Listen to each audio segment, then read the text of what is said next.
Thank you.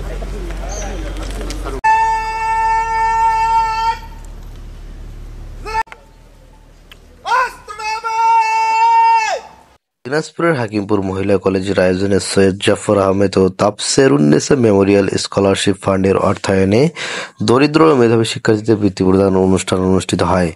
Hili প্রতিনিধি গোলাম মোস্তাফিজুর রহমান মিলনের পাঠানো তথ্য ও চিত্রে বিস্তারিত। সোমবার সকাল 11টায় কলেজ হলরুমে বৃত্তি প্রদান অনুষ্ঠানে প্রধান অতিথি হিসেবে প্রধান বিচারপতি ডক্টর সৈয়দ রিফাত আহমেদ বলেছেন, কোনো ক্ষেত্রেই বা কোনো সেক্টরে সংস্কার কার্যক্রম স্থায়িত্ব পাবে না যদি না বিচার বিভাগের সংস্কার না করা হয়।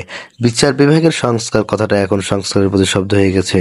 কলেজের অধ্যক্ষ মামুনুর রশিদ আজাদের সভাপতিত্বে এ সময় উপস্থিত ছিলেন সুপ্রিম কোর্টের registrar general Aziz Ahmed Bhuiyan, appeal বিভাগের রেজিস্ট্রার মোহাম্মদ হাসানুজ্জামান, দিনাজপুর সিনিয়র জেলা ও দায়রা জজ আলমগীর কবির, দিনাজপুর জেলা প্রশাসক রফিকুল ইসলাম, দিনাজপুর পুলিশ সুপার মারফুজ হোসাইন ও উপজেলা নির্বাহী কর্মকর্তা অমিত রায় সহ আরও অনেকে।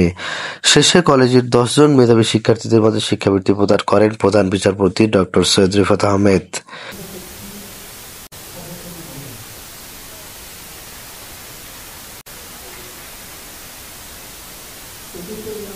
আমিনুল ইসলাম, আমন্ত্রণ।